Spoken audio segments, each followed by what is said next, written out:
Okay, recording start कर दिए, start कर दिया। ठीक है, मैनुअल से स्टार्ट करेंगे।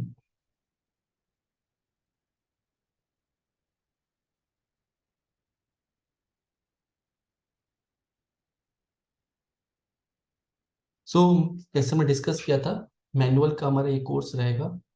फर्स्ट मॉड्यूल है introduction about software testing. Clear है? तो हम पहले उस मॉड्यूल को कवर करेंगे। फर्स्ट मॉड्यूल है सॉफ्टवेयर टेस्टिंग के बारे में। आपको कुछ भी बोलना होगा ना तो आप अनम्यूट कर सकते हैं, बीच में कोई डाउट होगा, कोई चीज समझ में नहीं आ रही होगा, रिपीट करना होगा, सो हम रिपीट कर देंगे। Okay, software testing first module है, बेसिक मॉड्यूल है। इसमें हम टेस्टिंग के बारे में समझेंगे कि टेस्टिंग क्या होती है। क्लियर? तो सॉफ्टवेयर टेस्टिंग क्या है? Software testing is a process of identifying the correctness of a software by considering it's all attribute. जो हम टेस्टिंग के बारे में बोलते हैं कि टेस्टिंग क्यों करनी चाहिए, तो टेस्टिंग को जस्टिफाई करने के लिए होता है कि हमारा सॉफ्टवेयर कितना करेक्ट है। ये क्लियर हुआ? कि सॉफ्टवेयर की करेक्टनेस को चेक करेंगे कि क्या सही है क्या गलत है, और जो सही है तो हम किस चीज को सही बोल रहे हैं। क्लियर है? तो नॉर्मल प्रॉपर्टीज हैं सॉफ्टवेयर की, जैसे सॉफ्टवेयर रिलायबल होना चाहिए। रिलायबिलिटी मतलब कि हम सॉफ्टवेयर पे रिलाय कर सकें कि जो वो कर रहा है वो बिल्कुल ठीक कर रहा है। जैसे कोई भी यूपीआई पेमेंट हम कर रहे हैं किसी एप्लीकेशन से, तो हमें उस ऐप पे भरोसा है कि हमारी पेमेंट पहुंच जाएगी। क्लियर? अगर हमने कोई भी नया सॉफ्टवेयर लॉन्च हुआ और उस पर पेमेंट करने की कोशिश की और वो पेमेंट अटक गई, तो हम उसको दोबारा यूज नहीं करेंगे। उस पर भरोसा नहीं रहेगा, यार पेमेंट इसमें होती है कभी नहीं होती है। तो रिलायबिलिटी बहुत जरूरी है। ये एट्रीब्यूट्स है कि हम किस चीज को सॉफ्टवेयर को करेक्ट कहेंगे कि ये सॉफ्टवेयर बिल्कुल करेक्ट है। 5 प्रॉपर्टी है: रिलायबिलिटी, स्केलेबिलिटी, पोर्टेबिलिटी और यूजेबिलिटी। यूजेबिलिटी उनको डिस्कस करते हैं। रिलायबिलिटी क्लियर है ये? आकाश ये क्लियर है? मुस्कान, रिलायबिलिटी क्या है? कि सॉफ्टवेयर रिलायबल होना चाहिए, भरोसेमंद होना चाहिए, उसमें बग्स नहीं होने चाहिए। क्लियर? इस समझ में आ रहा है आप लोगों को? यस और नो? ठीक है। Second, scalable. सॉफ्टवेयर स्केलेबल होना चाहिए कि जो उसके डिफरेंट मॉड्यूल्स हैं उनको हम चाहें तो इंक्रीज कर सकते हैं, डिक्रीज कर सकते हैं। सॉफ्टवेयर जब भी बनता है तो उसके डिफरेंट मॉड्यूल्स बनते हैं और सॉफ्टवेयर अपडेट होता रहता है। तो सॉफ्टवेयर को हमें ऐसे बिल्ड होना चाहिए कि हम उसमें नए मॉड्यूल्स को अपडेट कर सकें, स्केल कर सकें। जैसे हमने कोई बिल्डिंग बनाई, आज 4 स्टोरी की बनाई है, तो हम उस 4 स्टोरीज को ऐसे बनाएंगे कि हम फ्यूचर में इसको 5, 6, 7, 8 भी कर सकें। तो सॉफ्टवेयर भी ऐसे बनता है कि जो बेस मॉडल्स हैं उसके इतने स्ट्रांग होने चाहिए कि हम उसमें कभी भी अपडेट करना चाहें तो कर सकें। सॉफ्टवेयर बहुत रिजिड नहीं होना चाहिए। पोर्टेबिलिटी का मतलब है कि सॉफ्टवेयर मल्टीपल डिवाइसेस को सपोर्ट करना चाहिए, जो एंड्रॉयड पे भी चले, आईओएस पे भी चले, विंडोज पे भी चले। क्लियर है? Different different platform, different different device पे भी चले। मोबाइल पे भी चल रहा है, लैपटॉप पे भी चले, क्योंकि स्क्रीन का साइज का अलग अलग होता है। स्क्रीन साइज को डेवलपर सेट करते हैं।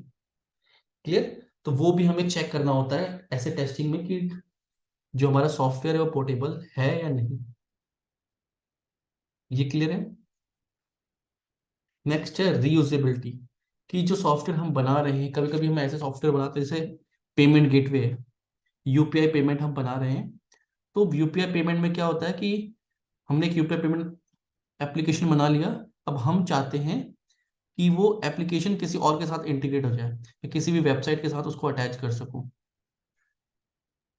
क्लियर? जैसे मैंने एक वेबसाइट के लिए अपना पेमेंट गेटवे बना लिया, तो सेम दूसरी वेबसाइट के लिए दोबारा से पेमेंट गेटवे बनाने की जरूरत ना हो, मैं उसी पेमेंट गेटवे को दूसरी वेबसाइट पे भी कोड को यूज कर सकूं।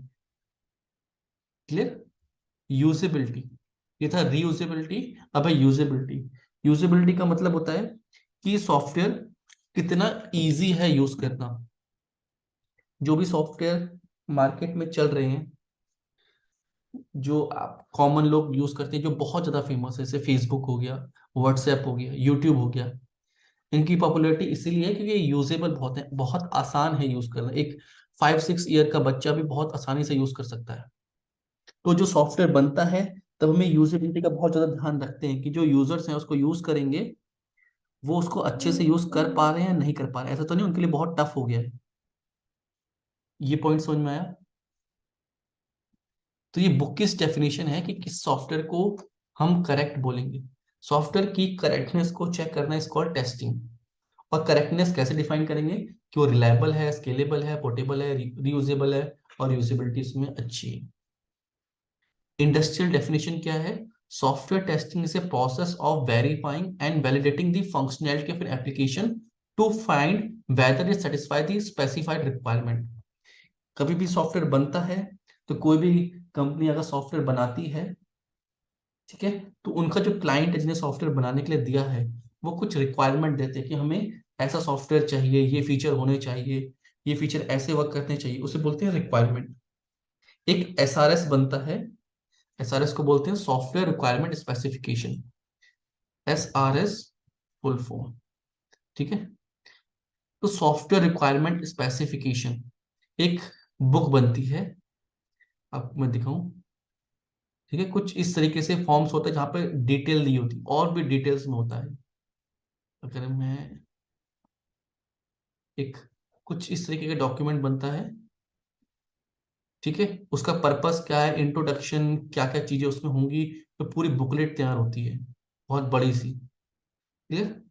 तो इस बुकलेट में सारी वो चीजें होती हैं जो क्लाइंट ने बोली है कि हमें ऐसा ऐसा चाहिए, इतने मॉड्यूल्स चाहिए, पेमेंट गेटवे भी होना चाहिए, अबाउट अस पेज भी होना चाहिए, उसमें कोई एम्प्लॉय अपने जिस भी टाइप का सॉफ्टवेयर वो कर सके। जैसे कुछ इम्पावर सॉफ्टवेयर आते हैं जो ह्यूमन रिसोर्स के लिए यूज होते हैं, वो हर कंपनी में होते हैं, जैसे ताकि जो पर्सन है वो अपनी लीव लगा सके, अपनी डिटेल फिल कर सके, उसकी सैलरी स्लिप उसको दिख सके।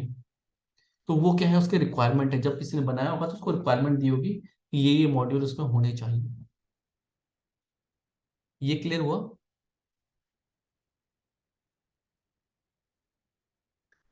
तो जो रिक्वायरमेंट होती है उसको जब सॉफ्टवेयर बन जाता है, जब सॉफ्टवेयर बिल्ड हो जाता है, तो उसको रिक्वायरमेंट के हिसाब से चेक किया जाता है कि जो रिक्वायरमेंट क्लाइंट ने बोली थी क्या सॉफ्टवेयर वैसे ही चल रहा है, नहीं चल रहा है। उस प्रोसेस को कहते हैं कि वैलिडेशन। क्या वैलिडेट कर रहे हो फंक्शनैलिटी, एप्लीकेशन, जो एक्सपेक्टेड बिहेवियर है कि ऐसा चलना चाहिए, और जब हम टेस्ट करेंगे जो एक्चुअल बिहेवियर आएगा उसका, क्या दोनों मैच कर रहे हैं।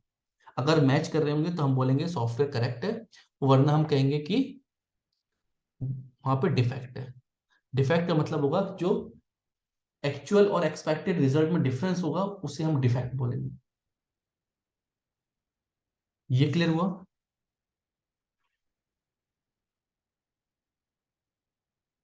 यस और नो? मुस्कान, ये क्लियर हुआ? आकाश? ठीक है, आप बोलते रहोगे ना तो समझ में आता रहेगा कि आपको। बेसिक सी डेफिनेशन है, ये थियोरेटिकल डेफिनेशन और इंडस्ट्री में इस तरीके से काम करते हैं, क्लियर है। अब सॉफ्टवेयर के टेस्टिंग के टाइप्स होते हैं, एक होती है मैनुअल टेस्टिंग और एक होती है ऑटोमेशन टेस्टिंग। मैनुअल टेस्टिंग उसे बोलते हैं जहाँ पे टेस्टिंग बाय हैंड होती है, कोई भी टूल्स का यूज नहीं होता, कोई भी प्रोग्रामिंग लैंग्वेज का यूज नहीं होता, सिर्फ test case, manually test case लिखते हैं और उन टेस्ट केस को मैनुअली चलाते हैं, that is called manual testing. Automation testing, जहां पे हम प्रोग्राम लिख देते हैं, उस टेस्ट स्क्रिप्ट को प्रोग्रामिंग के थ्रू चलाते हैं, उसे बोलते हैं ऑटोमेशन। अब ये भी थ्री टाइप्स में डिवाइडेड है। पहली है white box testing. White box testing उसे बोलते हैं जहां पे अगर सॉफ्टवेयर को चेक करने के लिए बोला जाए और हम उसके कोड में जाके चेक कर रहे हैं। सॉफ्टवेयर को चेक करने का तरीका है ना, किसी ने कोड लिखा है, उसके कोड को चेक करो कि वो कोड ठीक लिखा है, नहीं लिखा है, उस प्रोसेस को बोलते हैं white box testing. Black box test, इस व्हाइट बॉक्स टेस्टिंग का मतलब होता है ऐसी टेस्टिंग जिसमें डेवलपर ने जो कोड लिखा है उस कोड को हम चेक कर रहे हैं कि वो कोड उससे सही लिखा है, नहीं लिखा है। तो ये मैनुअल टेस्टर नहीं करते हैं, ये व्हाइट बॉक्स टेस्टिंग का पार्ट होता है, इसको डेवलपर करते हैं। जो डेवलपर कोड लिखते हैं उनके सीनियर चेक करते हैं कि ये सही लिखा है नहीं लिखा है, उसे बोलते हैं व्हाइट बॉक्स टेस्टिंग।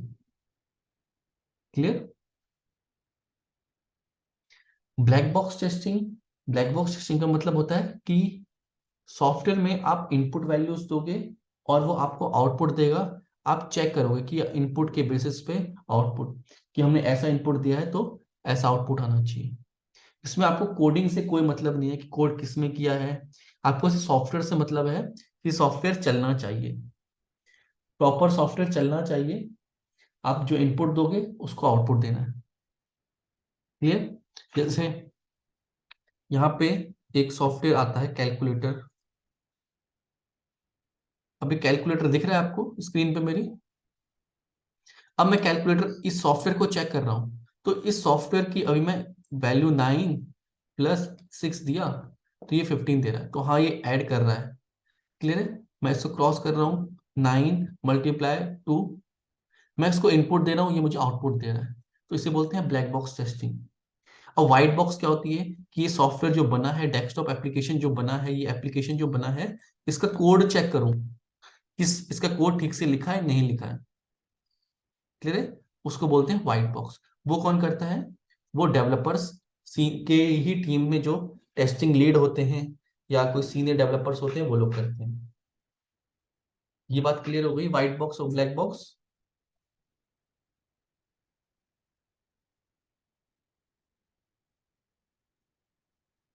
ये क्लियर है? इसमें कोई डाउट है?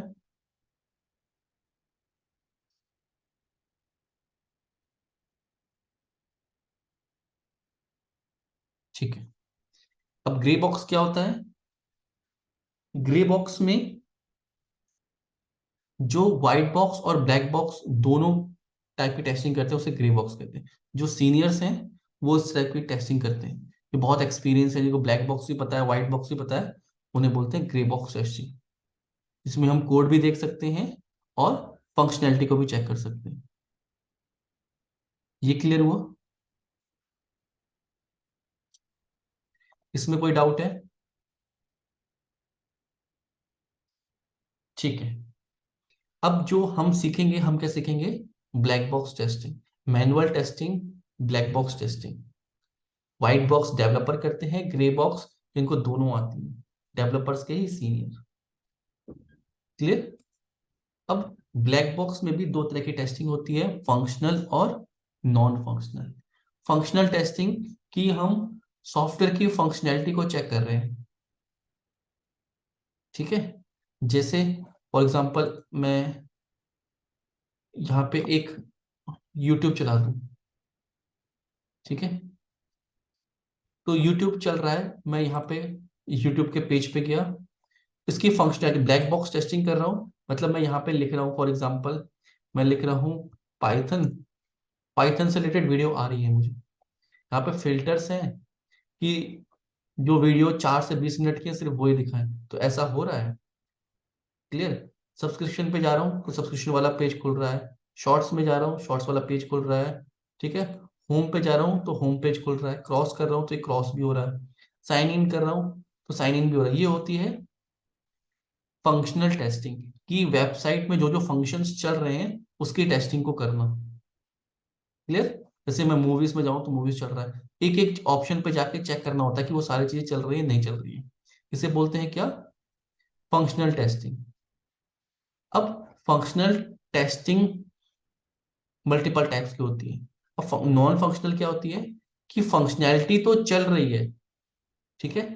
अब मैंने यूट्यूब को देखा तो यूट्यूब चल रहा था, लेकिन नॉन फंक्शनल टेस्टिंग में होता है उसकी परफॉर्मेंस की, जब 2 लाख या 5 लाख या 2 करोड़ लोग एक साथ उस एप्लीकेशन को चलाएंगे सर्वर पे, तब वो कैसी चलेगी, उसे बोलते हैं नॉन फंक्शनल टेस्टिंग, जब हम उसकी परफॉर्मेंस को चेक कर रहे हैं।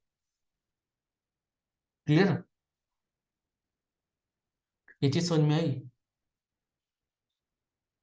फंक्शनल टेस्टिंग मतलब कि फंक्शनैलिटी को टेस्ट कर रहे हैं, नॉन फंक्शनल टेस्टिंग का मतलब होता है कि हम उस वेबसाइट की परफॉर्मेंस को टेस्ट कर, उस पर लोड डाल के देख रहे हैं कि ये 2 लाख लोग, 10 लाख, 15 लाख, 20 लाख, कितना लोड ये वेबसाइट ले सकती है। क्लियर? उसमें स्ट्रेस टेस्टिंग आती है, लोड टेस्टिंग आती है, सिक्योरिटी टेस्टिंग आती है। सिक्योरिटी टेस्टिंग में होता है कि उसको हैक करके देखेंगे वेबसाइट की हैक हो पा रही है नहीं हो पा रही है। वो तो उस टाइप की टेस्टिंग को हम बोलते हैं नॉन फंक्शनल टेस्टिंग, जो वेबसाइट की फंक्शनैलिटी को नहीं उसकी परफॉर्मेंस को टेस्ट करता है। ये क्लियर हो गया? ठीक है। तो जो मैनुअल टेस्टर हम सीखेंगे फंक्शनल टेस्टर। जब फंक्शनल टेस्टिंग आप 2-3 साल कर लोगे, उसके बाद आप स्विच कर सकते हो नॉन फंक्शनल टेस्टिंग। यहाँ पे आप performance testing, compatibility testing, data security testing, ठीक है, नेटवर्किंग टेस्टिंग, तो अलग अलग रूट्स खुल जाते हैं। तो ब्लैक बॉक्स टेस्टिंग में जो अभी आप बनोगे मैनुअल टेस्टर। अगर आप इस फील्ड में जाते हो, इससे बनते हैं परफॉर्मेंस टेस्टर, या जो एथिकल हैकर्स होते हैं वो इस तरह की सिक्योरिटी करते हैं, वो दूसरी प्रोफाइल है। तो कभी आप रिज्यूम अगर सर्च करो नौकरी के लिए टेस्टिंग में, तो आपको वहां पे मिलेगा मैनुअल टेस्टर या फंक्शनल टेस्टर, कि हमें फंक्शनल टेस्टर चाहिए, तो आप फंक्शनल टेस्टर बनोगे। क्लियर है? मैनुअल टेस्टर में भी आप क्या बनोगे? फंक्शनल टेस्टर, जो ब्लैक बॉक्स टेस्टिंग करते हैं। ये क्लियर हो गया? अब फंक्शनल टेस्टिंग में भी मल्टीपल तरीके हैं करने। पहला है यूनिट टेस्टिंग। किसी भी सॉफ्टवेयर को जब हम टेस्ट करते हैं, तो उसके स्मॉल पार्ट को, सिर्फ एक यूनिट पार्ट को टेस्ट करना, that is called unit testing. Clear है? यूनिट टेस्टिंग मतलब कि सिंगल मॉड्यूल को, जैसे सॉफ्टवेयर में एक पार्टिकुलर मॉड्यूल बन गया है, कि लॉगिन पेज बन गया है, लॉगिन पेज को चेक करना है, या पेमेंट गेटवे बन गया, पेमेंट गेटवे चेक करना है अलग से। एक पार्टिकुलर यूनिट को, जैसे कार होती है ना, तो जब हम कार बना रहे हैं तो कार एक ही बार में पूरी नहीं बनती। तो किसी कंपनी में टायर बन रहे होंगे, कहीं पे इंजन बन रहा होगा, कहीं पे उसकी बॉडी बन रही होगी। तो जब एक यूनिट कंप्लीट हो जाती है, मतलब उसके टायर बन के कंप्लीट हो गए, तो हम टायर को चेक कर रहे हैं कि वो टायर सही वर्क कर रहे हैं नहीं कर रहे हैं, जिस क्वालिटी के हमने बनाए हैं, जिसका रेडियस है, डायमीटर है, वेट है, टायर की क्वालिटी वो ठीक है नहीं है। एक पार्टिकुलर यूनिट को टेस्ट कर रहे हैं, that is called unit testing. Software में अलग अलग मॉड्यूल्स होते हैं, एक किसी पार्टिकुलर मॉड्यूल को टेस्ट करना, उसे बोलते हैं यूनिट टेस्टिंग। इंटीग्रेशन टेस्टिंग मतलब कि 2-3 मॉड्यूल को आपस में जोड़ के टेस्टिंग करना। वैसे मैंने गाड़ी का एग्जांपल दिया कि कार में टायर अलग थे, इंजन अलग था, बॉडी अलग थी, अब उनको आपस में जोड़ दिया, तो जोड़ने के बाद क्या वो सही से वर्क कर रहे हैं या नहीं कर रहे हैं, that is called integration testing. कि मैंने फ्रंट एंड से वेबसाइट बना दी, और उसमें साइड वाले एक उसमें ऐड टू कार्ट करके पेमेंट गेटवे भी लगा दिया, तो क्या प्रोडक्ट वाली फाइल से वो प्रोडक्ट सेलेक्ट होके पेमेंट में जा रहा है, डेटा पेमेंट में सही जा रहा है, पेमेंट सही तरीके से हो रही है, that is called integration testing. फिर आती है सिस्टम टेस्टिंग। जब सारे मॉड्यूल्स चेक हो जाते हैं, क्लियर है, तो अलग अलग ब्राउजर पर टेस्टिंग की जाती है।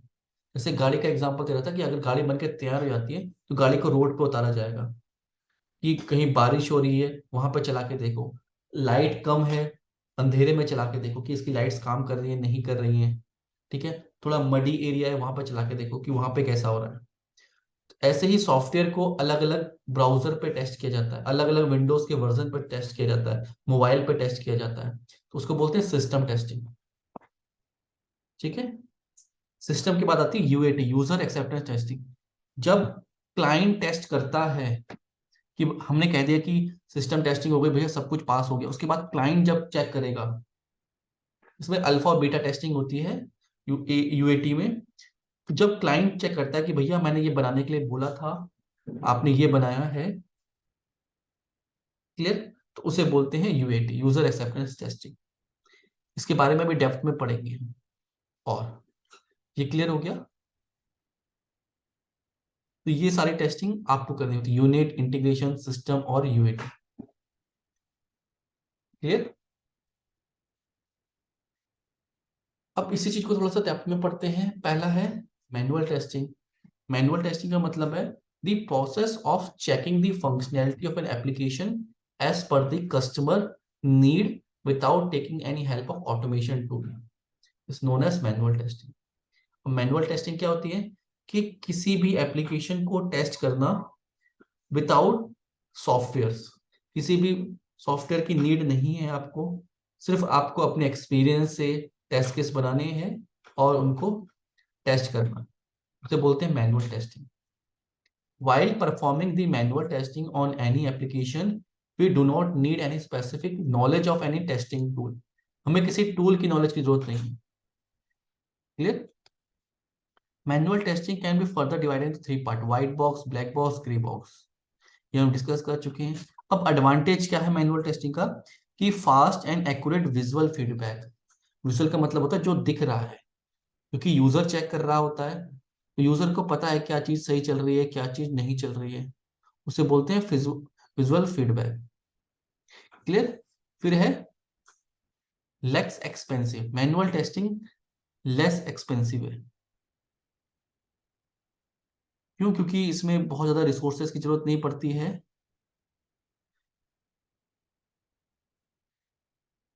ठीक है? और नो कोडिंग रिक्वायरमेंट, इसके लिए किसी कोडिंग की रिक्वायरमेंट भी नहीं होती है। तो ये चीज क्लियर है मैनुअल टेस्टिंग।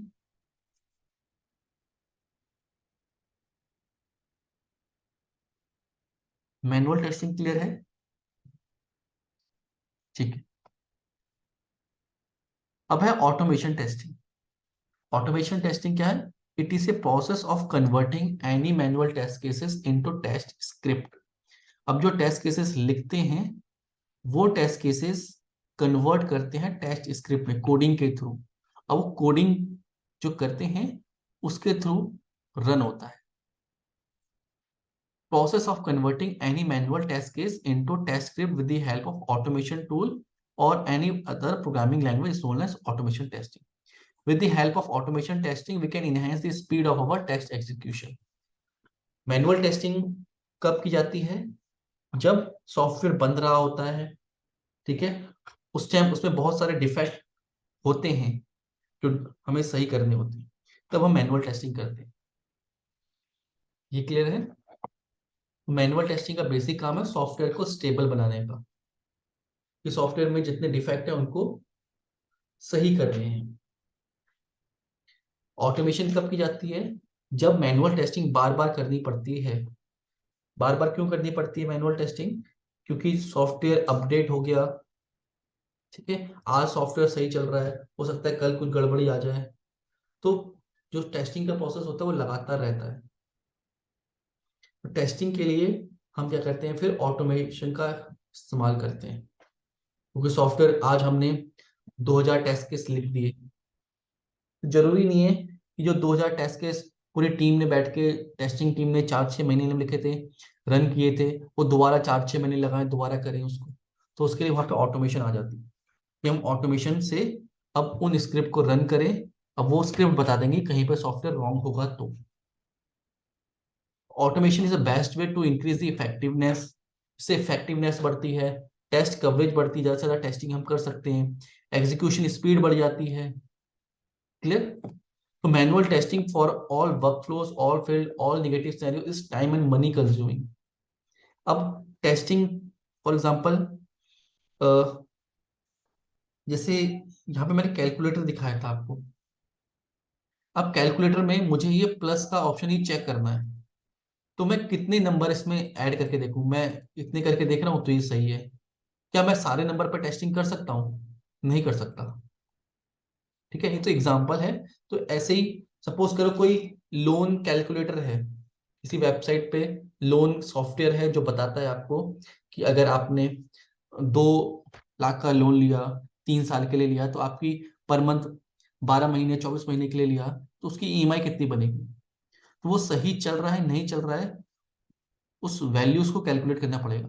अब वहां पे वैल्यूज तो बहुत ज्यादा हो जाएंगी, कोई 2 महीने के लिए लेगा, कोई 2 लाख लेगा, कोई 10 लाख लेगा, कोई 20 लाख लेगा, कोई 20 महीने के लिए लेगा। तो वो सारा डेटा कैसे चेक होगा? तो वहां पे मैनुअल टेस्टिंग थोड़ा सा टफ हो जाता है करना, क्योंकि सारे डेटा पे हम टेस्ट नहीं कर पाते। तो वहां पे ऑटोमेशन टेस्टिंग यूज होती है कि हम ऑटोमेट कर सकते हैं उन सारी चीजों को हमें पता है कि ये डेटा देंगे, ये रिजल्ट आएगा। क्लियर है? तो हम वहां पे क्या करते हैं, ऑटोमेशन टेस्टिंग का हेल्प लेते हैं। क्लियर?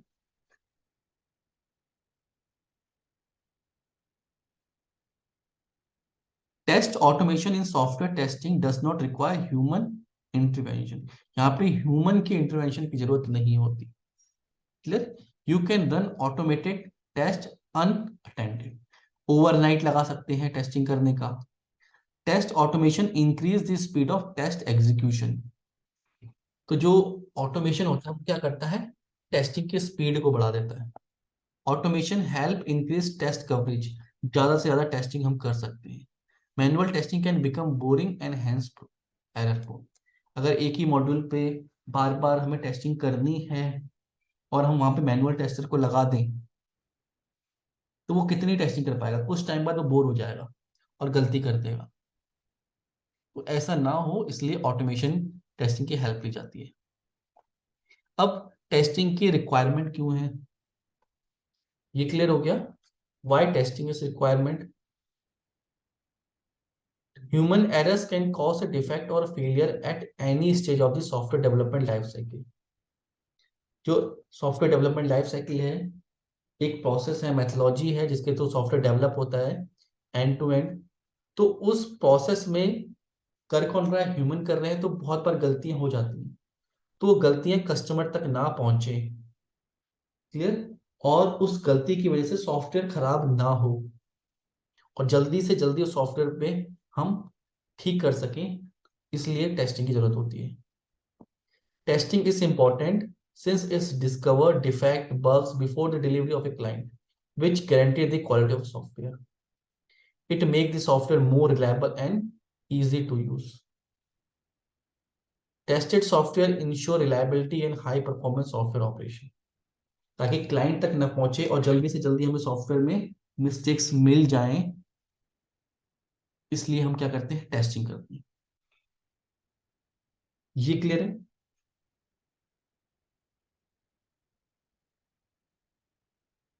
ठीक है। What is defect? अब डिफेक्ट क्या होता है?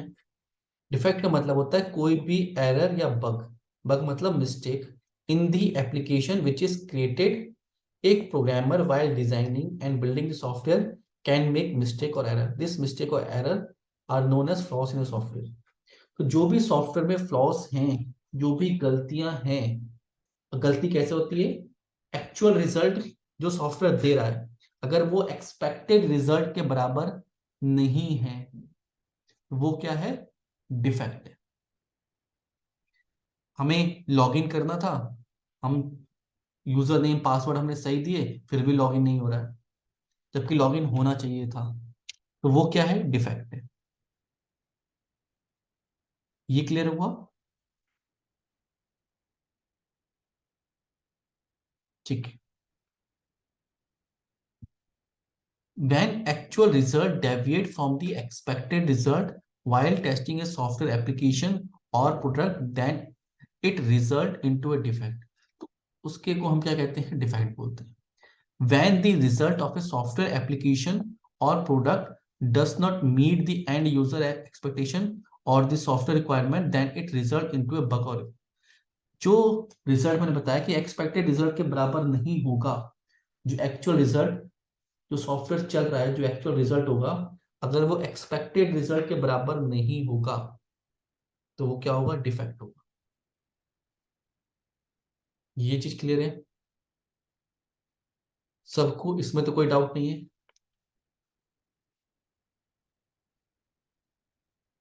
ओके।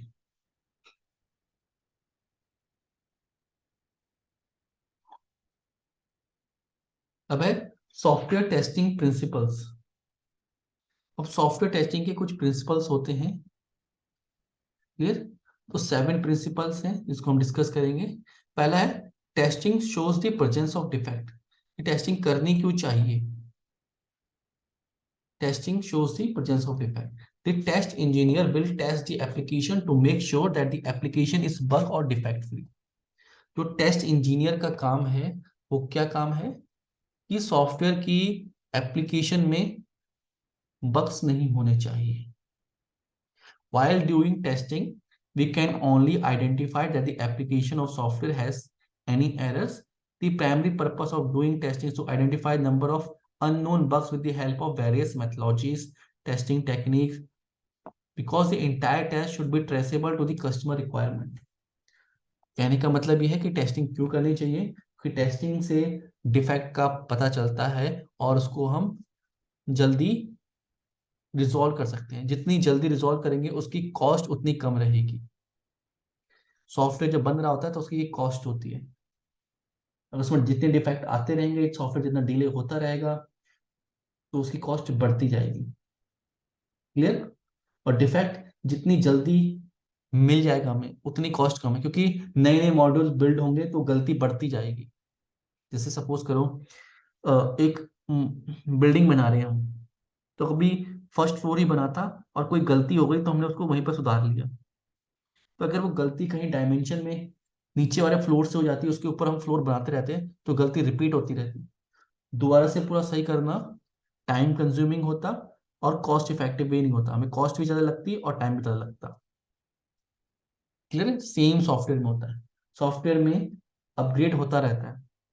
तो अगर हमें पहले ही पता लग गया टेस्टिंग में कहाँ का गलत हो रहा है, तो हम उसको बचा सकते हैं, टाइम पे सॉफ्टवेयर डिलीवर कर सकते हैं। ये क्लियर है प्रिंसिपल?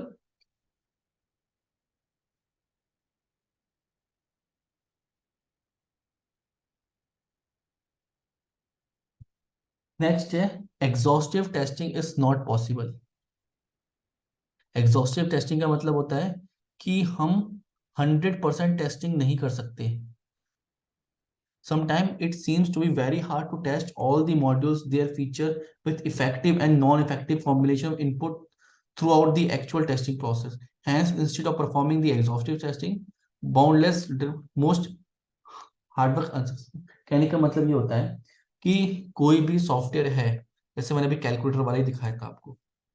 अब कैलकुलेटर में कितनी टेस्टिंग की टेक्निक्स हमें सीखनी पड़ती है। ऐसा नहीं है कि मैंने एक सॉफ्टवेयर बनाया और उसमें मल्टीप्लाई का बटन मुझे सही करना है तो मैं हर नंबर की मल्टीप्लाई करके देखूं। क्लियर? मैंने कोई सॉफ्टवेयर बनाया, वो सिर्फ 18 प्लस को अलाउ करता है यूज करना, तो जो 18 प्लस अपनी एज दिखा रहा है उसी को अलाउ हो।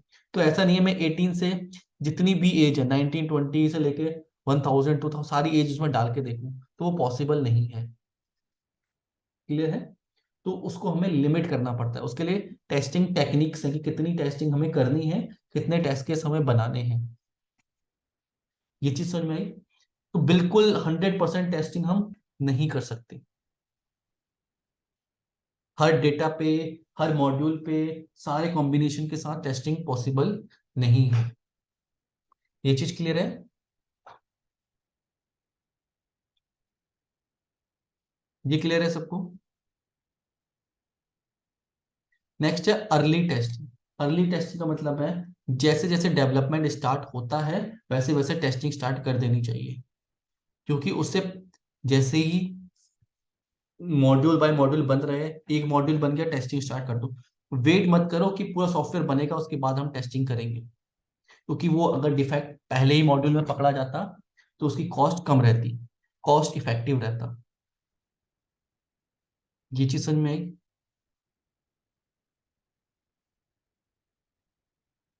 अर्ली टेस्टिंग का मतलब है कि टेस्टिंग हम जितनी जल्दी स्टार्ट कर दें उतना बेटर।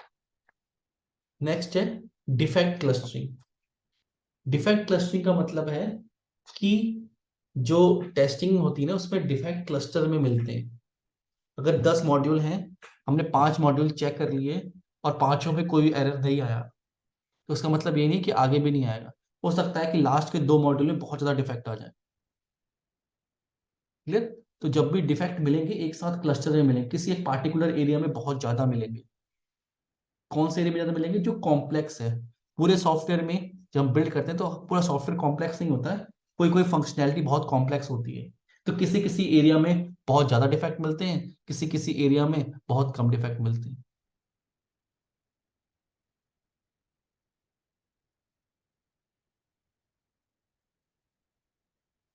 ये क्लियर है?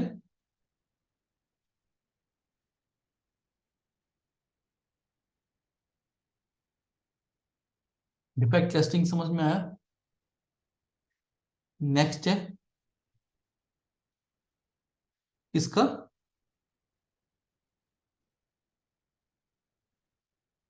क्लस्टरिंग का मतलब है कि डिफेक्ट जो होते हैं पूरे टेस्टिंग प्रोसेस के थ्रू, जैसे हमने 10 मॉड्यूल बनाए, तो हो सकता है कि 8 मॉड्यूल में हमें कोई डिफेक्ट नहीं मिले, लेकिन सारे डिफेक्ट कहाँ मिल गए? लास्ट के 2 मॉड्यूल में। तो हमें ऐसा नहीं करना कि 8 मॉड्यूल में टेस्ट नहीं मिले, छोड़ते हैं, नहीं आएंगे इसमें डिफेक्ट। तो हो सकता है सारे डिफेक्ट कहाँ आ जाए? लास्ट के 2 मॉड्यूल्स में। क्लस्टरिंग कहते हैं कि डिफेक्ट हमेशा झुंड में मिलेंगे आपको। एक जहां डिफेक्ट मिलना स्टार्ट होगा वहीं से मल्टीपल डिफेक्ट स्टार्ट हो जाएंगे मिलना। और वो किस एरिया में होता है? जहां पे कोडिंग कॉम्प्लेक्स होती है, मल्टीपल मॉड्यूल्स इंटीग्रेट होते हैं एक ही जगह पे।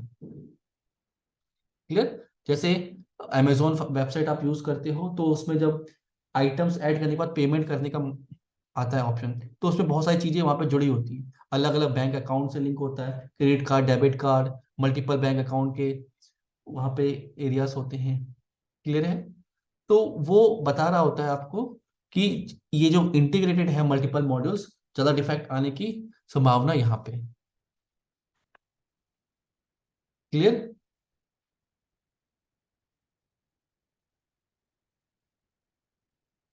हम्म। कंपलसरी नहीं होता, हम डेवलप नहीं करते, हम टेस्ट करेंगे। हाँ। तो हाँ हाँ, लेकिन क्लस्टरिंग जरूरी नहीं है कि आए, लेकिन चांसेस रहते हैं कि डिफेक्ट कहाँ पे? क्लस्टर में मिले। क्लियर है? ओके। नेक्स्ट है पेस्टिसाइड पैराडॉक्स। इसका मतलब होता है कि अगर सेम टेस्ट केस हम बार बार चलाए ना, तो डिफेक्ट आने बंद हो जाएंगे। सपोज मैंने कोई मॉड्यूल चेक किया और उसके लिए 10 टेस्ट केस लिख दिए, और एक बार 2 बार चेक कराऊंगा तो उन टेस्ट केस की हेल्प से तब तो डिफेक्ट मिल जाएंगे मुझे, जो भी होंगे। अब एक बार वो डिफेक्ट सही हो गए, दूसरी बार, तीसरी बार, तो अगर मल्टीपल बार उसको हम टेस्ट केस को अगेन अगेन चलाएंगे तो डिफेक्ट आने बंद हो जाएंगे। तो हमें क्या करना है? जैसी सॉफ्टवेयर अपडेट होगा तो हमें अपनी अप्रोच भी चेंज करनी है। तो हमें और टेस्ट केस ढूंढने हैं कि और क्या सिनेरियोस इसमें से आ सकते हैं। तो टेस्ट केस भी टाइम टू टाइम अपडेट होते रहते हैं। क्लियर? तो हम अपने पुराने ही टेस्ट केस को बार बार चला के उसको पास नहीं कर सकते। टेस्ट केस भी हमें टाइम टू टाइम अपडेट करने होते हैं। नए सिनेरियोस आ गए, उन सिनेरियोस का भी हमें टेस्ट केस लिखना है। क्लियर?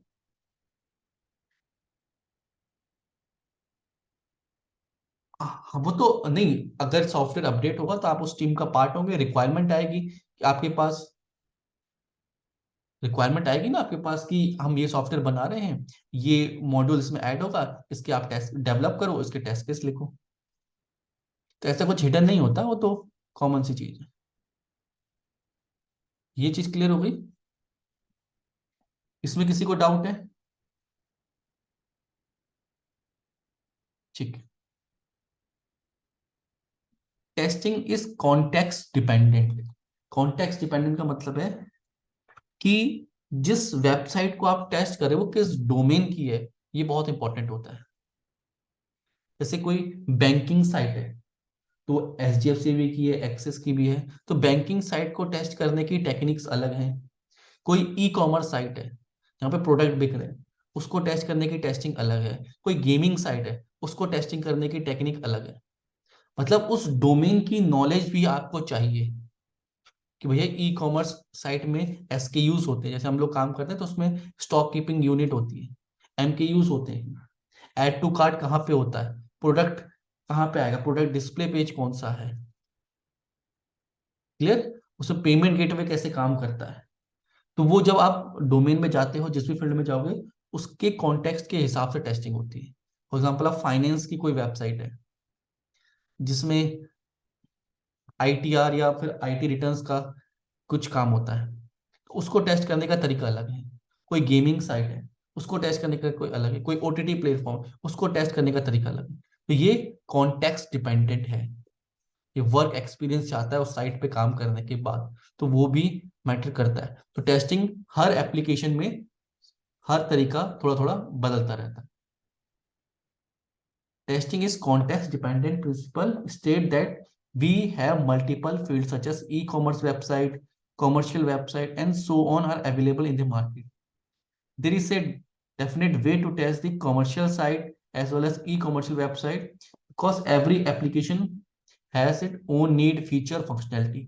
हर कम जो फीचर हैं हर वेबसाइट्स के अलग हैं, उनका जो काम करने का तरीका है वो अलग है। ये क्लियर हो गया?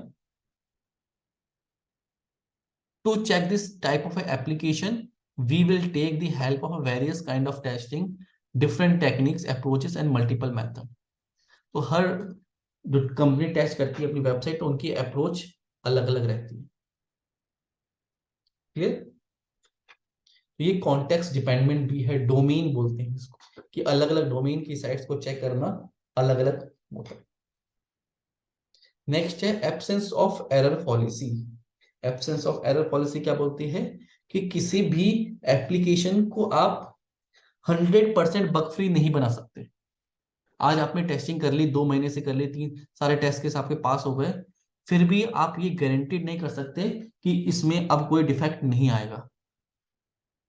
क्लियर? क्योंकि एप्लीकेशन इतनी बड़ी होती है, हो सकता है आपने वो चीज सोची भी ना हो जो उसमें चल रही है, उसके मल्टीपल मॉड्यूल्स हैं, हो सकता है जब वो लाइव जाए तब उसमें समझ में आए। तो एप्लीकेशन में एरर तब भी आ सकते हैं जब उसकी अच्छे से टेस्टिंग हो चुकी होती है।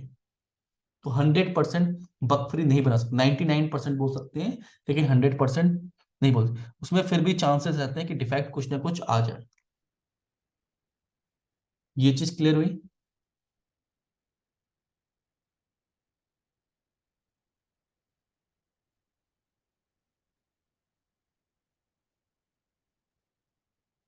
ये चीज समझ में आई आप लोगों को?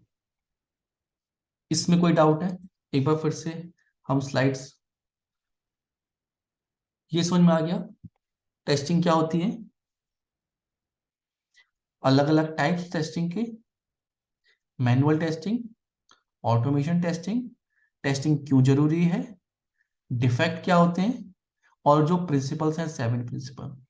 Testing shows the presence of defect, exhaustive testing is not possible, early testing, defect clustering, pesticide paradox, testing is context dependent और absence of error policy। तो ये सारे कॉन्सेप्ट हैं मॉड्यूल 1 के टेस्टिंग के बारे में बेसिक नॉलेज।